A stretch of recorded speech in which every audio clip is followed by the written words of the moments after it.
Good evening, everybody. Happy Friday. My name is Zach. I'm here, as always, joined by Ben.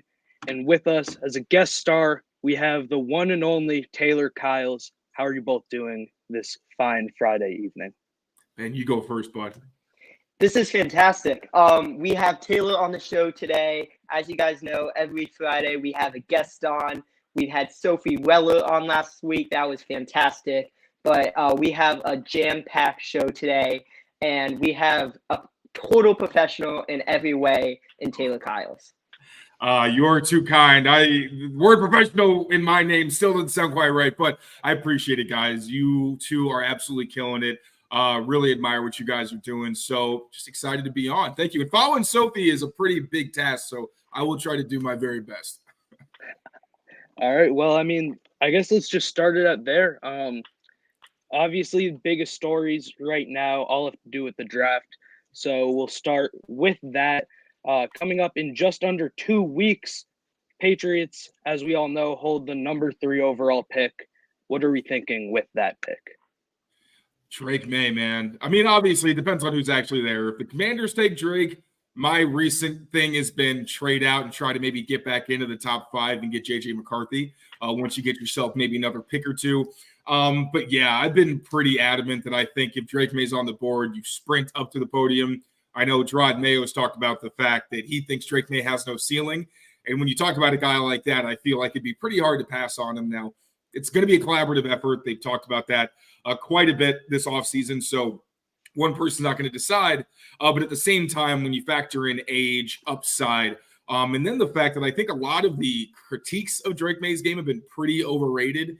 In terms of, I don't really see them as glaring issues. I think there are definitely some things he needs to tidy up. But relative to the talent that he can give you and the things that he does need to improve, I feel like he's kind of a no-brainer pick at number 3 overall if he's there, which Adam Schefter, he's standing on business saying Jaden Daniels is going to go to the Commanders. So Washington gives the Patriots 2 franchise players 2 years in a row, then you know what? I'm not going to be mad about it. Yeah, kind of adding on there. So I know you love watching film, and I do too. Watching Drake May on film, what are some of the, strengths you see? Because he is kind of inexperienced against some of the other quarterbacks like Jaden Daniels, Caleb Williams. He is only 21 years old and have only had 2 years in a UNC offense. I think the bigger ones, start with the size and the age. One, he's 21 years old, so he still has a lot of room to develop, unlike some of the other kind of quarterbacks you talk about in this range where, you talk about Penix or Daniels. They're a little bit older, so I think they're more floor than ceiling. But then with Drake, he's got prototypical size. He's got a big arm. It's not like Josh Allen or anything like that, but still it's well above average. And he can make some crazy throws off platform. Quarterbacking is mostly done from the neck up. It's a lot of what you can process, how you respond to what you see. All these quarterbacks have things that they can work on when it comes to their process. Sometimes that comes with experience. Sometimes that comes with just being in an offense for a certain amount of time and feeling more comfortable. But with Drake, considering the fact that he's in an air raid offense, which doesn't really prioritize the footwork that everyone loves to critique. It really is more of a vertical passing attack where it's kind of throwing to space rather than the West Coast offense that you see with Alex Van Pelt, which is much more kind of detail oriented. And it's like, no, this footwork means you're going to this guy, et cetera, et cetera. So considering what he was working with, I thought he did a really, really good job. He led the nation in big-time throws. He had a turnover-worthy throw rate below 2%. He was right in the same area as Jaden Daniels, who gets a lot of credit for taking care of the football. And then beyond that, I think his ability to like make free rushers miss, identify blitzes, respond to what the defense does to him post snap, and recognize throwing windows before they really develop. And he's kind of still working on being able to like manipulate defenders. That's still a raw area of his game, but you do see the flashes of it. So when you talk about what it takes to play quarterback, I don't see Drake May's film and say, oh man, this guy, tools are one thing, but playing quarterback is another. And I really do think that he understands the nuance of the position. Also, one of the best scramblers in this class, like right there with Jaden Daniels and Caleb Williams. Like Caleb Williams is just a freak athlete. Like he's in his own tier for a reason. But really, I do think Drake is the total package. And there's nothing in his game where I'm really like, I don't really see, if he can do this or that. There's at least shades of all of the really important components of the game. Yeah, I mean, for me personally, just watching him, the athleticism is there. Like some of the things he's able to do to get out of the pocket and make some of the throws, it's just jaw dropping. And especially when you watch him, it jumps out how bad of a team he had around him. Like there was so many plays that I could point to that was just Drake May making a crazy play and then his receiver dropping the ball, or Drake May taking the snap right away. Nobody on the offensive line blocked. Like that UNC team was not all that good around him, which neither was like Caleb Williams' USC team, but most of the other top quarterbacks did have a pretty talented team around them. And Drake May just was still able to do the best with what he had. And when you talk about he's coming to the Patriots, where they don't have the most talented offense, it's a little easier to project where it's like, okay, what happens if, our protection isn't working, or, the receivers aren't really able to necessarily create separation, et cetera, et cetera. It's like, yeah, nope, Drake's been dealing with that for an entire season. So you understand that he has the ability to, make some magic on his own. So it's great points.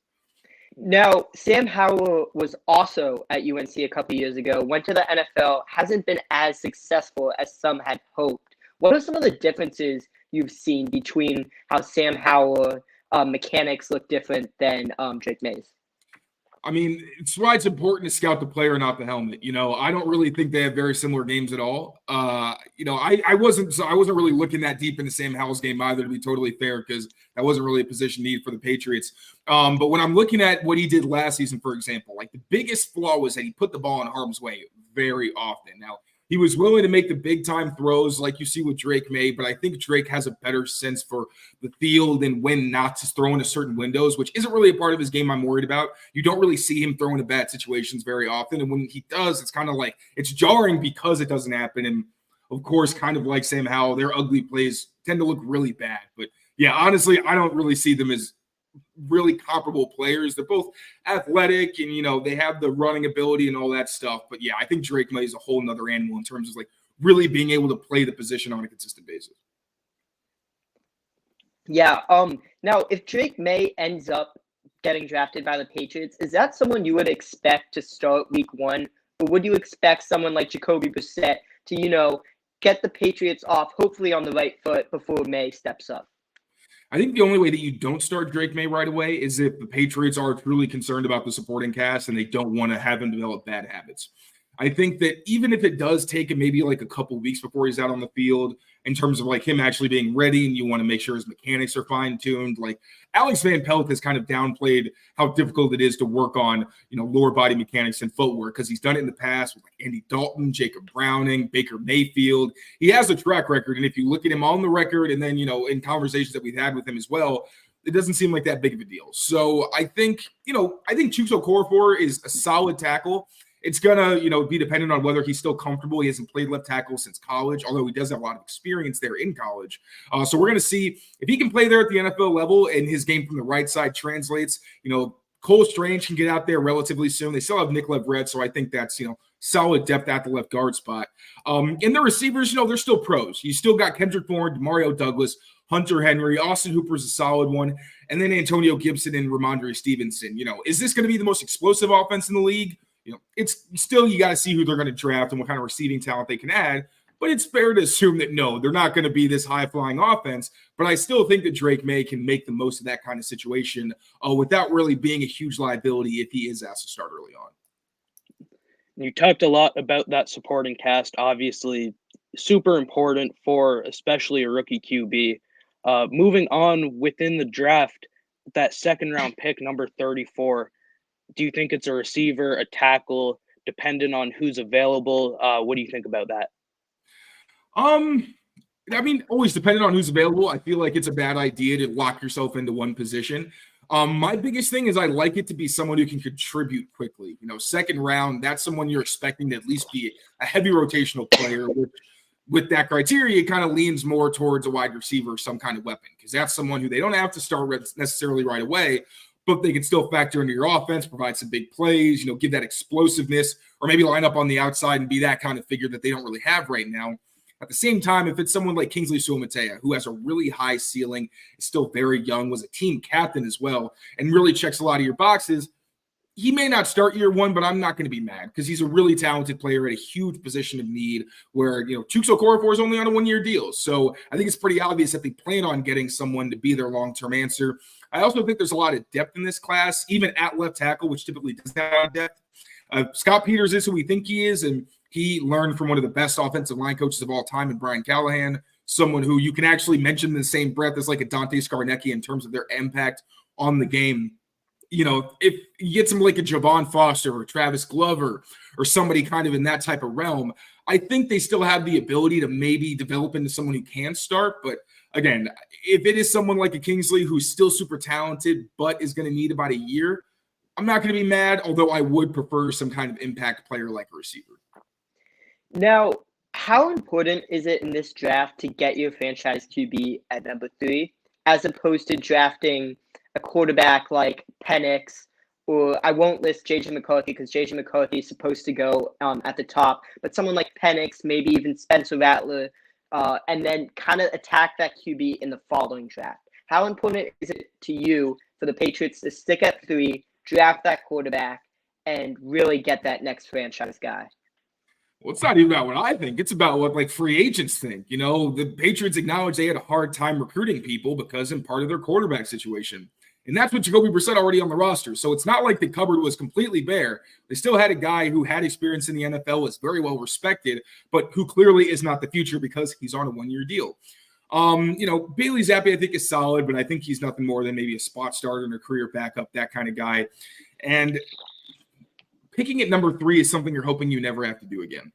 And on top of that, I don't think, from what I've heard and just from what I've seen from the players who are going to be available in next year's draft, I don't think you're talking about the same kind of crop of talent. So for me, very important to just stay in the top 5 and get your guy.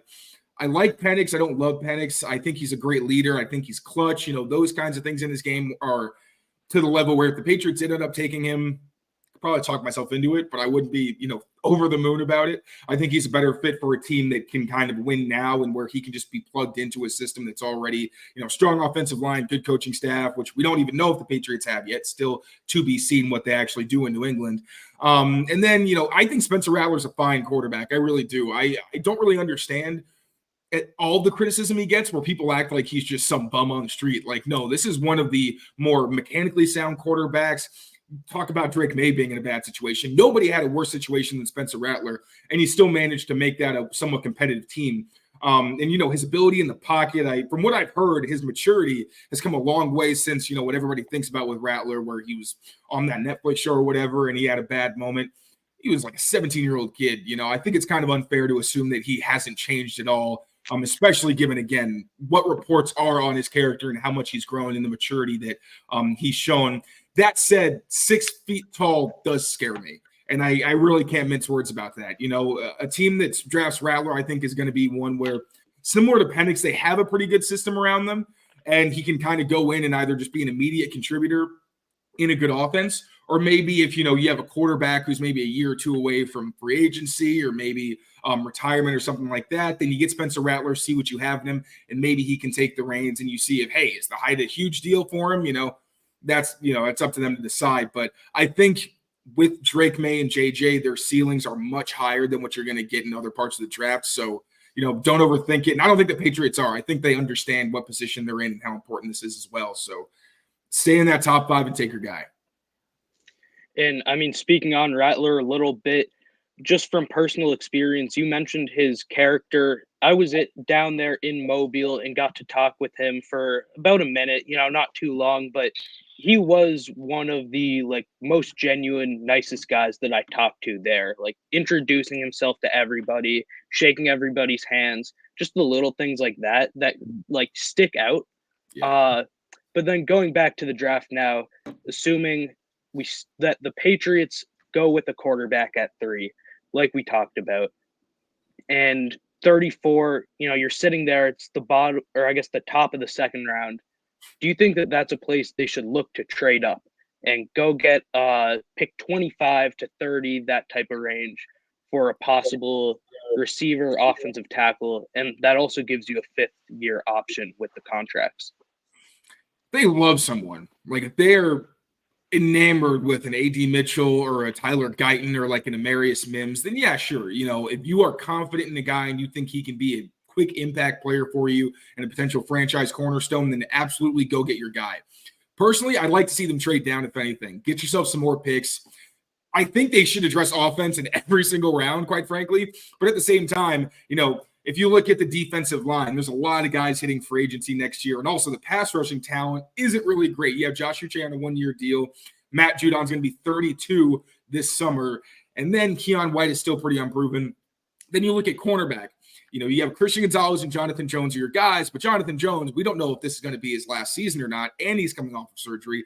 Marcus Jones has had 2 season-ending injuries, so that's not really promising. I really like Alex Austin. I think Isaiah Bolden's an interesting prospect. I think Marco Wilson's solid as well.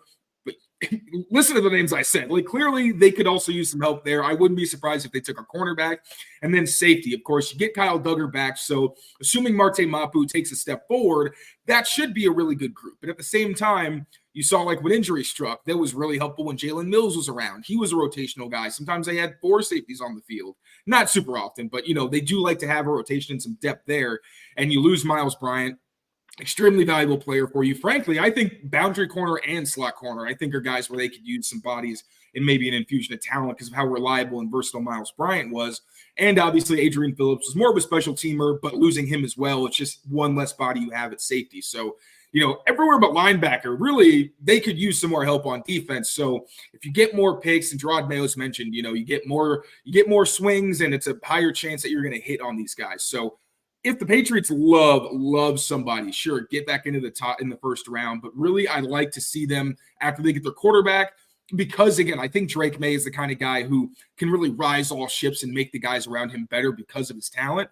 I think you try to fill the holes on your defense and make sure you're going into this season well set up on both sides of the ball. And then you also have, a bit of some insurance policies next season when, there's a decent chance that you're going to lose a significant number of your defenders that you're probably going to be relying on. Now, for the Patriots to have a successful draft in 2 weeks, 3 weeks, what has to happen in your eyes? That's a good question. I think you get Drake May. That's a good starting point. And then I think just value is the biggest thing. I really think you have to maximize every single pick. And that might sound obvious, but I mean, it's the truth. This is one of the most, if not the most important draft in franchise history where, you're starting, everybody calls this year 0. These guys need to be able to make an impact pretty quickly. Like I said, the defense could look very different next year. And on offense, you're talking about, you have a lot of solid contributors, but a lot of those guys are veterans and they don't have that explosive element where they have a receiver that offense or defenses are like, we have to game plan around this guy. He really scares us. Hopefully Drake May is that. Obviously, Ramondre Stevenson can be that in the running game, but the receiving game needs that help as well. And I think the offensive line, you want to make a more formidable unit. So I just think really maximizing every pick. I feel like it's such a basic answer, but it's the most honest one I can give because this is very, very important for them to be able to fill those holes and not whiff on guys, especially considering they're probably going to be hitting some very important positions. Now, I want to go back a little bit. You said something interesting. You're a big schematic guy, film guy, right? I want to kind of know for like the listeners, for me also, how is the Patriots defense in particular going to look this year as opposed to last year? I know Covington is taking over as the DC, right? You have Gerard Mayo as the head coach, but he's a defensive mind head coach. Is the defense going to mainly stay the same scheme, or is it going to be different? Who did we talk to earlier this week? There was, or maybe it was, Jabril Peppers. We spoke to Jabril Peppers, and then I kind of asked him something similar about that. Is like, will it look different under DeMarcus Covington? How do you feel about him in this position? And he mentioned that Covington had a huge hand in the defense last year already. So I think a lot of what we saw last year, and Peppers alluded to this, is pretty much going to stay the same. Although Armon Watts mentioned that their priority is getting more sacks and getting more turnovers. Now, last season, you kind of understand why those were areas that they kind of struggled in. With Matthew Judon goes down for the season. You lose Christian Gonzalez, which kind of hurts you in the turnover department, considering how many plays he was making in just the month that he played. And on top of that, Josh Uche, his decline in productivity and efficiency was a big part of them not having a great pass rush. And I think you saw with, they moved on from Lawrence Guy, and it seems like his replacement's pretty much Armon Watts, who is really well-rounded. I think he's pretty stout as a run defender, but he provides much more in the pass rush department. So maybe they'll be more aggressive. I think that the Patriots defense is typically aggressive by nature. Like, they do like to blitz once they have enough guys on the field who have chemistry and can work off of each other well. And I think you saw that more last season as the year kind of went on and they were working on different rotations and things like that. But I think it's pretty much going to be the same scheme. Like, they want to be a man defense. I think that's been Bill Belichick's philosophy forever, is the best defense in football is cover one if you have the guys to execute it, because it shrinks the windows. It's not like zone where great quarterbacks can pick you apart because they can move you with their eyes and they can hit those really small pockets. Man coverage, it's like, yeah, no, I'm going to be in this guy's hip and you need to make a perfect throw. And then that guy's going to have to make a perfect catch. We see it anytime they play elite quarterbacks. They play as much man coverage as possible. But I also think that they do embrace the idea that, sometimes you got to go to the zone approach. You got to play that cover two to make sure that, like teams like the Dolphins or whoever aren't throwing the ball over your head. Now, even with the Dolphins, they still play a lot of man coverage, but they want to be able to spin the dial and show different things and be that versatile type of scheme. I think the Patriots overall just want to be versatile and adaptable. But when you talk about the pass rush, the man coverage, I think that's going to be their priority, just like we've seen in recent years, maybe just a tick more aggressive. So obviously you talked about the defense being largely the same sort of scheme likely next year as it was this past year and in previous seasons. Jumping over to the offensive side of the ball, it won't be the same. Alex Van Pelt is going to be running a very different offense than what we've seen from the Patriots in years prior. Could you just go over that and what Patriots fans should expect to see there? Yeah, for sure. So Alex Van Pelt is a distant disciple of Bill Walsh, the legendary 49ers coach who invented or helped invent the West Coast offense. So what is the West Coast offense? Basically, the idea behind it is to beat the defense by essentially using the passing game as an extension of your run game. It's a lot of quick hitting concepts like slants, like high lows, where you'll have one guy in the intermediate part of the field going across, and then you'll have another guy underneath that stresses the defense vertically and things like that. Another big part of it is the run game. And this is where, different disciples emphasize different things. And with Alex Van Pelt and his mentors, a big part of that has been the run game. They like to be multiple. We talk about how the wide zone is a really big part of it, where you're basically trying to displace the defense horizontally and get them flowing one way, and then capitalize if they overrun a gap and then get upfield. But that's not all they do. Really, it's not even them trying to get outside necessarily. Really, they're trying to hit the middle of the defense, but they also, mix in power. They mix in counter. That's where you'll see the guards kind of pull, and you'll see them moving around a lot, which is why I thought that Mike Nwenu was probably a better fit at tackling this scheme. And with that diverse run game, one, that's very hard for a defense to prepare for. It's one thing when you're like, the Kevin O'Connell and the Vikings scheme is really almost not exclusively wide zone, but it is like a vast majority of that, where what you saw with the Cleveland offense was they really do mix in every type of scheme. And that just is more for the defense to have to think about. And then you layer that with a really diverse play action scheme where you make it look like run, where you pull those guards, or you have the offensive line moving this way, and you bootleg back or you drop back and you throw it over their heads. Alex Van Pelt loves to get vertical and capitalize on the weaknesses of those defenses. You really saw it with Joe Flacco last year, where he was not afraid to throw the ball downfield. One, it played to his strengths, but also Alex Van Pelt has said, that is a big thing they like to do, because the West Coast is so heavy on really the quick passing game and timing and hitting the defense before the pass rush can really get there. So when you think of West Coast, think those quick hitting concepts like slants are a really big one. What comes into my head is like Jerry Rice, who's taking a slant and going to the house, which is why I love Xavier Legette. I think that's like great for his kind of skill set. And then that diverse run game, marrying that with play action. And also what we saw a lot last year was protecting both the quarterback and the offensive line with those schemes. Like the Cleveland Browns went through a ton of tackles, a ton of quarterbacks, and what you saw was they used a lot of extra protection. The Patriots rarely did that. You didn't see a whole lot of like just 2 receiver route concepts, 3 receiver route concepts where they tried to keep guys in to help the pass protection. Alex Van Pelt very often will only have 2 receivers running routes, so the quarterback can get that hard fake like we see with the Texans, which was a huge part of their success last year and what helped C.J. Stroud in his first season, and being able to win vertically or just attack the middle of the defense and make them think about all 3 levels. So with that description, that to me just sounds like J.J. McCarthy's bread and butter. Yeah. Like exactly what he is the best at, every aspect of his game. You talked a bit earlier about the possibility of trading back and then trading back up to get J.J. McCarthy. Could you just talk a bit more about that and why that could be a potentially successful strategy for the Patriots come draft night? Yeah, so, I mean, if Drake May's gone and they love J.J. McCarthy and they can't really make the trade happen, like, yeah, take him. I still think it's a little too rich because there's so much unknown with his game. There's a lot of translatable tools. You love what you hear about him off the field, like the work ethic, how he comes into Michigan or before he even is in Michigan and tells the people that he's there with, like, if you're planning on basically goofing around, don't come here. I don't want you in my class. We're going to be working. Like, that's the stuff you love to hear because you look at all the best quarterbacks. They're those guys who are kind of obsessed, a little wacky, but they really care about the game and constantly getting better over the summer. Like when no one's watching, they're behind the scenes trying to become better players. You love that part of JJ's game. But he also wasn't asked to really carry a heavy load like you saw with Caleb Williams, Drake May, to a lesser extent, Jaden Daniels, but even he had more exposure as a passer. So I would rather than be able to trade out, get that huge haul from the Vikings. And then even if you have to give up a couple of the first round picks that you do acquire, still can keep a couple of the picks that you get and then get back into the top 5 with an Arizona or a Los Angeles Chargers. And then be able to get McCarthy just in case another team like the Giants or someone says, hey, we're going to jump up and get our guy because we don't want him off the board. But like I said, we kind of know what the issues are with McCarthy. It's a lack of experience where touch is still an issue for him. There are times where you can tell he still just needs to see more defenses where he'll make throws he probably shouldn't be making. But at the same time, he's aggressive.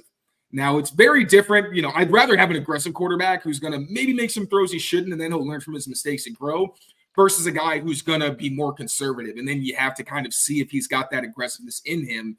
It's kind of like with puppies. It's like, you don't really teach them to bite or whatever it is. I don't even know what the saying is. I don't know why I brought it up. But he's got that aggressive mentality that you do like to see from young quarterbacks. He's only going to get bigger. He's going to get a better arm because he's 20, like a young 21. He's even younger than Drake May. So you can project that he's going to improve with experience once he kind of grows into his body a little bit more. And he's got a good arm. He's got escapability. He's strong. He's poised in the pocket. He's got some of the better mechanics in this class, which if you're talking about like him versus Drake, I think he could probably start and contribute earlier because he has so much experience under center. One of the few college quarterbacks who does have extensive experience under center, and he does have more repeatable mechanics where you tweak it a little bit, but it's not really going to be a glaring concern. Whereas like with Drake, you'll see there's times where he'll completely sail passes or throw them in the dirt because his footwork's a little wonky and he needs to be more consistent in that area. So yeah, with McCarthy, I think you just get a lot of traits where you're like, okay, I can work with this. They should improve if our coaching staff does their jobs. And I like him more than someone like a Jaden, where his frame scares me. I think his talent might be kind of maxed out, especially with the arm strength. He's just not a very big guy. And when you talk about like running to throw versus running just to run, with Jaden, he typically runs to run, I think partially because he knows he's not great throwing off platform because he needs to have his body weight under him so he can really put everything into the throw. That's harder when you're running. JJ, especially when he's going to his right, like he can scramble by time, he can run if he needs to, but he's always looking downfield and does a really good job throwing on the run as well. Kind of like, he reminds me of a Brock Purdy, honestly, a little bit bigger, especially like I said, once he kind of grows into his body a little bit more, but that ability to like still make plays and kind of be the point guard for your offense who can create just enough to keep you on schedule and make the plays you need. Unlike, like a Mac Jones where he's so physically limited, there's not a whole lot he can do when things go wrong.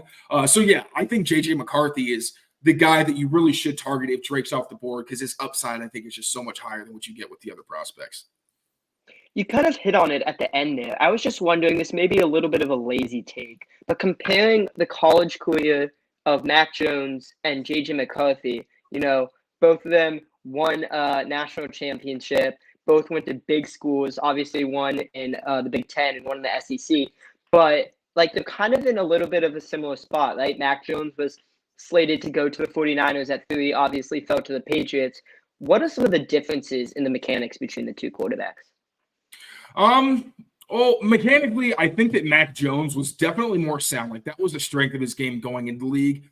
It's not really a weakness with McCarthy, but there are some significant things that need to be improved. Now, as prospects, I don't think they're very similar at all. Like honestly, frankly, if McCarthy was black, no one would be making these Mac Jones comparisons. One, I think Michigan didn't have the type of supporting cast in terms of their passing game. It wasn't close to what Mac Jones had at Alabama.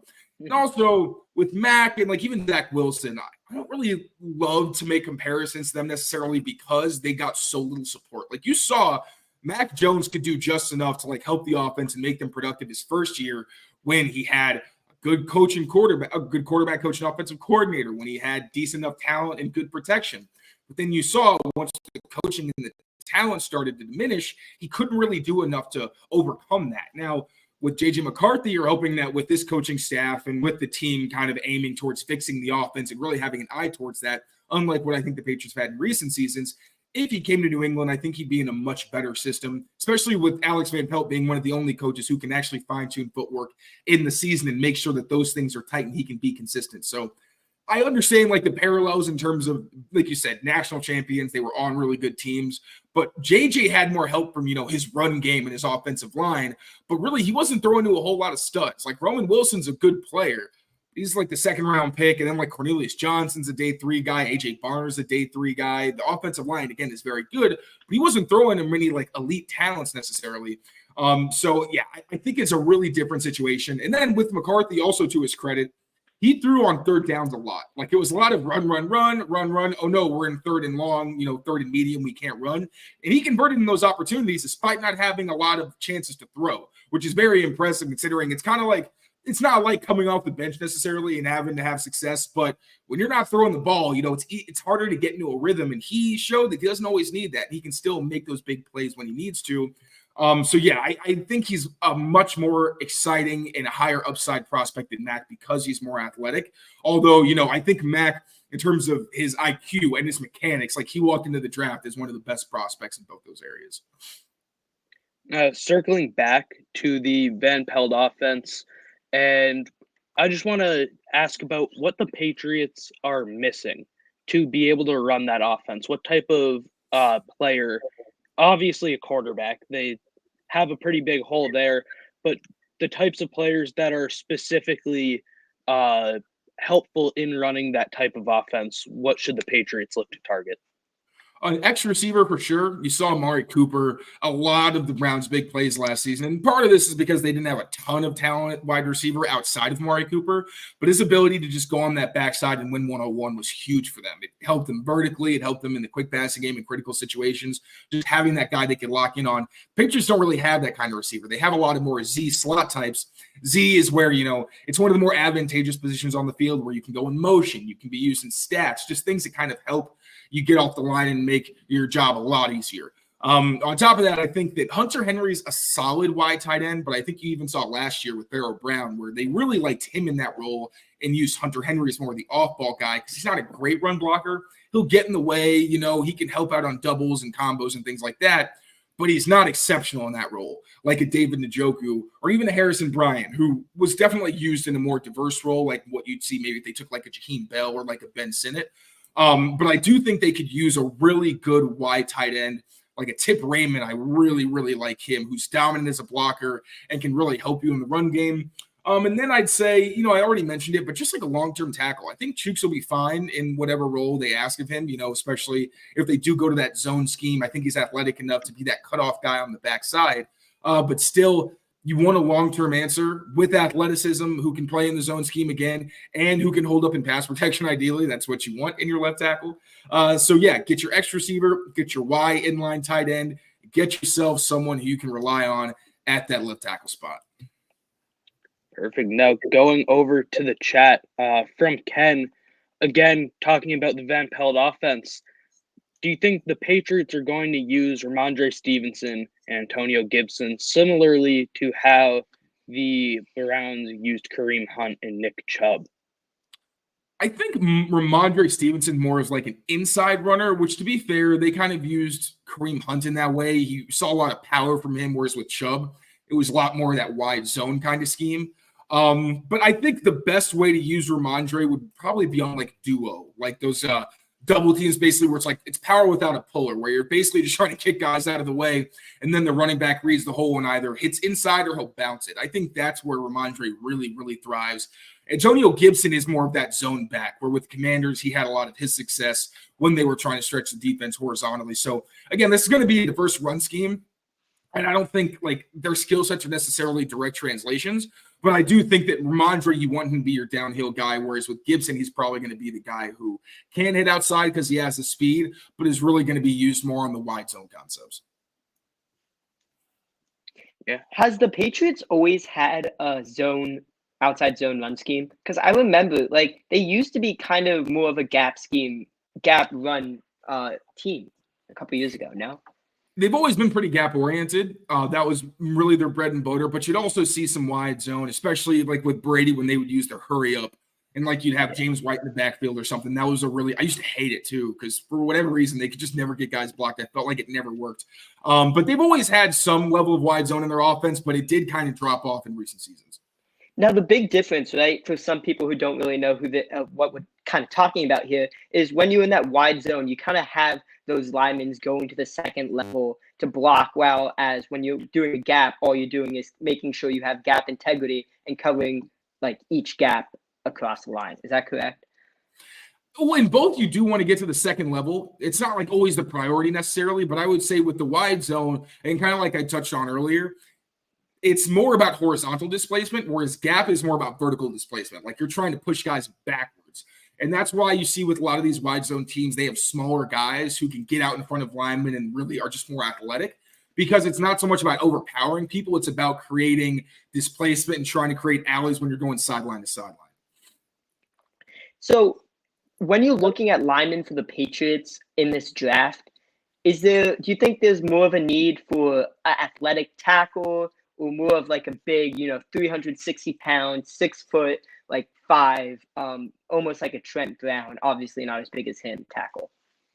Typically, Elliott Wolf likes his tackles lighter, like under 320 pounds. That's typically where they're at. And then again, with Alex Van Pelt's system, it's a lot of zone, so you do want more of a light guy. Now, that said, we have no idea if they maybe want to shift to more downhill stuff because NFL defenses are getting so much lighter. I think the run game is going to just become more and more important until teams start to say, okay, we can't do this anymore. We can't just put athletes on the field. We got to have some real throwback style players. The Patriots have a decent mix of that with like obviously Bentley and Godjaw. Then you also have more athletic guys like a Jelani Tavai and a Christian Barmore who could do a bit of both. But yeah, I would definitely say that the run game is going to be more of an emphasis, maybe downhill, but just for the time being, considering we're projecting and we don't really know what they want to do, I would assume that they're probably going to go more athletic at that spot. Hopping back into the chat with a follow-up from Ken, will Antonio Gibson be the third down back while Ramondre Stevenson is the main back? I mean, I'd assume so, but yeah, I think Gibson's going to be more than the third down back because he's shown that he can be a legitimate running back. He's 235 pounds. Like, he's a big dude. He just happens to be a freak athlete at that size. So I do think he will be the go-to third down back because he has his background as a receiver. He can run a lot of different routes, whether he's flexed out or if he's going downfield, which they haven't really had. And then, Ramondre Stevenson's still going to be their bell cow, but then Gibson can spell him on early downs and be the primary pass-catching back. Really quick, if I can hop in, the Patriots struggled a little bit in the red zone last year, especially when it was, first like 5 yards to go, 10 yards to go. How do you think they're gonna attack the red zone this year as opposed to last year under Bill O'Brien and Bill Belichick?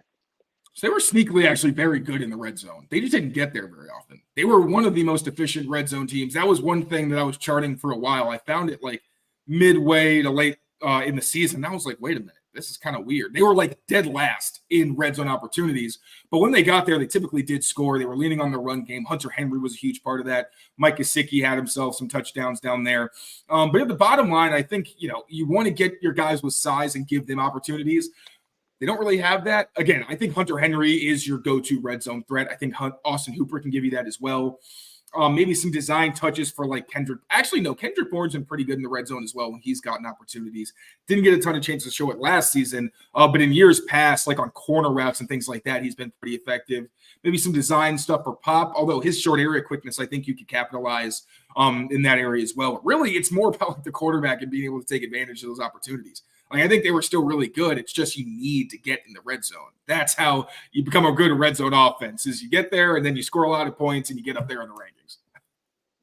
You talked about having that, I guess, like big-bodied guy, tight end, receiver, whoever it may be. Do you have any names, like prospects in the draft who you think the Patriots should target who could help bring that type of build and play style to their receiver tight end rooms?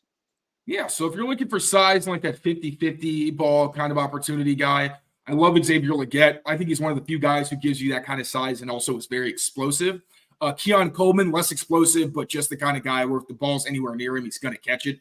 His numbers don't look great like his contested targets. I think a lot of that had to do with his quarterback and the accuracy and the fact that they targeted him a lot downfield on routes that asked him to break where he didn't really have a lot of success. I think he does a great job pushing vertically upfield and getting defenders to respect that. Sometimes he can go a little bit choppy at the top of the route because he is just a bigger guy. That's kind of the nature of it, and that allowed defenders to kind of stay closer to him. Although, again, I think that on catchable targets, I thought he was impressive on those opportunities. I'm trying to think of some other guys. Johnny Wilson, kind of. I honestly don't think he's great in that kind of role, but he's just 6'7" and like 230 pounds. He's a massive guy, so he still can do it. And then some later round guys, I like Bub Means, who's somebody who was coached by assistant wide receivers coach Tyquan Underwood for a couple of seasons. He's really good in that kind of like big-bodied role. And then Jalen Coker, guy who might be like 7th-round pick, priority free agent. But he's got like that Devontae Parker skill set where he may just run like a fade and a slant, but he runs them very well. He's got crazy vertical ability, really strong hands. So red zone, I feel like he's someone who'd have a lot of success. And then maybe going to tight ends. Tip Raymond was someone who had a lot of success in the red zone in college. Ben Sinnott, got way more separation than I expected. I saw it at the Senior Bowl. Then I also saw it in his college tape. So yeah, there's definitely some red zone weapons in this draft class. And we talked a lot about the first round at the beginning, but just one more time, at number 3, 2 prospects who you would take at 3 rather than trading down at any position. Which 2 would it be? I'm assuming I can't take a quarterback, right? Sure. I'll just make it fun because I would just go Drake May. If I had to stick at 3 and pick Joe Alt, obviously, I think you got to get an offensive tackle. Ideally, if you're not going to get a quarterback, I think you can get a wide receiver. I think they're going to get their wide receiver 1, like the guy who's going to be here for a long time next season. They have too many other holes, and I think that's more of like, That's more of a bonus when you have the holes that they have. But that's Joe Alt. I won't repeat myself a tackle, but if I had to take a wide receiver, if you weren't giving me a choice, Marvin Harrison Jr., I'm not thinking twice. I think Malik Neighbors is a really good player, but I think he's still more of a projection. And while I do like his upside, Marvin Harrison Jr. is going to walk into the league as one of the best receivers and a Pro Bowl talent. So, if I can't take a quarterback and I can't take a tackle, Marvin Harrison Jr., no question. Who do you think is going to be the most talented non-quarterback from this draft? That's a good question. Marvin Harrison Jr. I'm sorry, but he's got the genes. He's got the pedigree. Just such a talented and technically refined player. I think he's going to leave this draft class as easily one of the best players. Maybe if I'd go a sleeper pick, maybe let's see. Chop Robinson is someone who I think has a really high ceiling. I love watching him. He just looks like a freak. Penn State just churns these guys out. So, if I had to kind of go against the grain, not pick someone super obvious like a Brock Bowers or Marvin Harrison Jr., I'll throw Chop Robinson into the ring. All right. Perfect. I think that just about does it unless we get any last-minute questions from the chat. So, Taylor, we appreciate you coming on. taking time out of your Friday evening to talk with us. Let the people know everywhere they can find you. I appreciate it, guys. Both of you keep killing it. You're doing such a great job. Yeah, you can find me. It says right down there at tkyles39 on Twitter. You can also find me on YouTube at Patriots Press Pass. That's where I do my Pat's Daily podcast. And you can also find me on CLNS Media under Taylor Kyles. That's where all my written work is. And I'm also doing stuff every now and again on Pat's Pulpit. They've been great to me for a long time. Those guys are awesome over there. They do great work as well. I do some more contributing during the season, but sometimes you see my name pop up there. So support them as well. Yeah, well, we appreciate Jack, real quick, we appreciate you coming again. And next week, Zach, if they want to know what time our episodes are next week on Monday, Wednesday, and Friday, where can they find that out? Oh boy, they can find it out. Oh, where is it? There we go. Right down there. Instagram, Pats Nation Nightly, X, Pats Nation Night. Make sure you follow down there. Get some time updates. We announce everything on there first. So, yeah, I think that about does it. Taylor, thank you again for coming on. And everybody, all the 480 listeners, have a great night. Thanks for tuning in. Happy Friday.